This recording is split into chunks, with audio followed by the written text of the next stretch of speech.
Everyone. Today I want to talk about something that I've been noticing with myself in this sort of cumulative stress situation, and something that I'm seeing sort of in my self talk and in my sort of like internal narrative and assumptions. But first, before that, I want to address my lack of headphones. So I no longer have to wear these the clunky huge headphones that I was wearing for my previous videos because I don't know if you can see it. You can see the mic pack, but my friend Alan at Grey Dog Digital lent me his really fancy, nice Audio Technica lav mic with an adapter for my phone, which is what I use to film these. And I'm going to put a link to his business down below because he's just an awesome AV guy. He's an awesome IT guy. He's got a bucket load of equipment, and yeah, I recommend his work. Benefited from it many times. So obviously, this is not sponsored content, or not obviously. I do want to say clearly this is not sponsored content. I just really like Alan and what he does, and today was a super great opportunity to show the benefits of knowing an AV guy. Um, yeah, back on topic. Kind of a weird switch in gears, but one of the things that I've noticed lately is I have been sort of like having this really crappy dialogue with myself, which is, this is week 6. It's week 6 for most of my region, most of Oregon. It is week 7 for me because of the fact that I have immune issues, and then I also have asthma. I was really super cautious at the very beginning of I tried to be as cautious as possible at the beginning of the pandemic.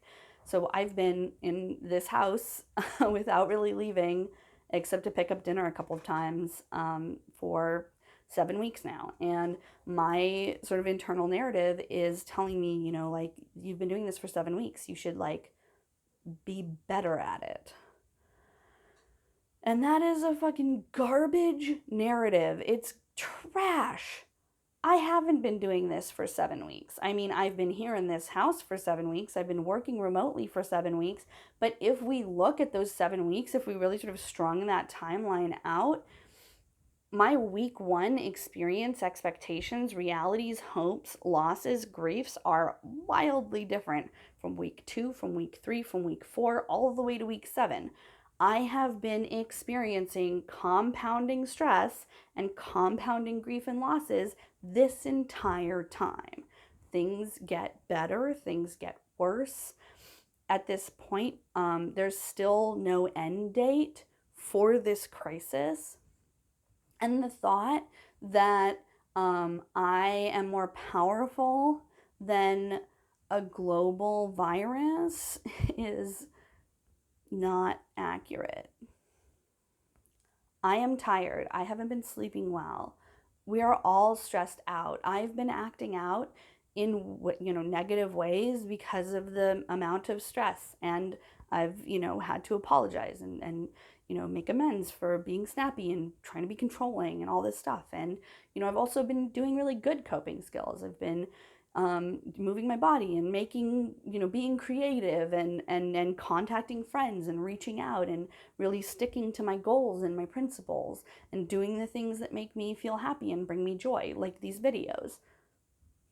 Those are not, the one doesn't negate the other, and they're both my reality. Every week I have had something new to lose. I've had something new to feel grief about. I've had something new to celebrate and feel joy about. And I've had something new to be stressed out about and recognize that it's an unknown. I've had to accept a lot of things. Also, a lot of things have happened that I never expected to happen to me, that I never expected to happen to our country, that surprised me. And that's a lot. It's just a lot. It's really stressful. We are all in the same boat here. This is not like a new job. If you get a new job, the first couple of weeks are stressful, then you sort of figure it out, you get it down, then you're proficient. By week 7, you're doing pretty good. That's not this. This is an ongoing crisis event that is taking more and more from us every single week, including people's lives. There's no way to like get good at that. It's going to continue to suck. It's going to continue to suck. And you're going to continue to do the best you can with what you have in order to get through this. That is more than okay. That is really good. It's literally the best you can do, is just try and process this trauma and grief as it happens. One of the things that I've noticed that's been happening during this pandemic is that things I had, felt like I came to a resolution with at the very beginning of the pandemic, resentments I had, grief I had, losses I had that I was upset about, they're coming up again. Not because I didn't come to a conclusion at the beginning of the pandemic. I did. I came to a conclusion with the reality of that thing at that date. Since then, ensuing things have happened that have either brought that resentment or that pain or that loss back up. It's compounded that pain or loss. It's made it more real. And so now I'm going back and doing grief and sort of loss and stress and resentment work over stuff that I feel like I'd already resolved. Well, I did resolve it when it was like this. And now it's a different shape and I have to resolve it again. That doesn't mean that I'm crappy at resolving things. It just means that things are changing so quickly that things are changing shape before my very eyes. Things that I thought I had a handle on, I no longer have a handle on. Things I thought I would never get a handle on, I'm actually kind of getting a pretty good handle on. There's no way to predict how this is going to play out. And it's super important for us to be compassionate with ourselves, to do the best we can, and to accept that we are going to be doing things we didn't think we were going to be doing. We are going to be unpacking old wounds, readdressing them, and attempting to repack them again. Not just once. Probably not even twice. Probably, if it's a really deep wound, it's going to come up a lot. That's okay. It's okay to be upset. It's okay to be scared. It's okay to be angry. It's okay to be filled with rage. It's okay to be so tired you can't fucking do this shit anymore.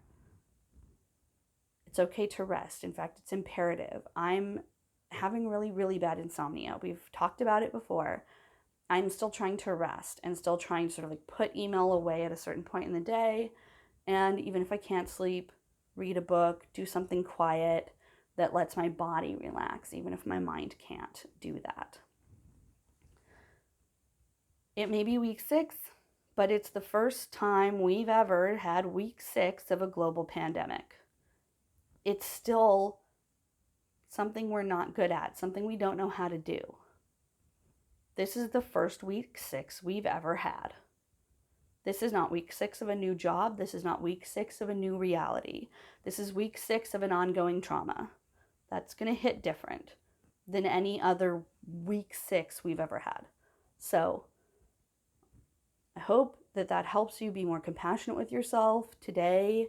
I hope that helps you feel like you're not alone in seeing stuff come back up and come back up. I also hope that if you need permission, you have my permission to just veg out. You don't have to be good at everything. In fact, if we were all good at everything, we wouldn't learn anything, and then what would be the fucking point of any of this? It's okay to just be a little bit shitty. We're all of us very brand new to the situation, living in this situation, and even if we've had similar situations in the past, they were just similar. They weren't the same. So give yourself some slack. Take care of yourself. I'll see you tomorrow.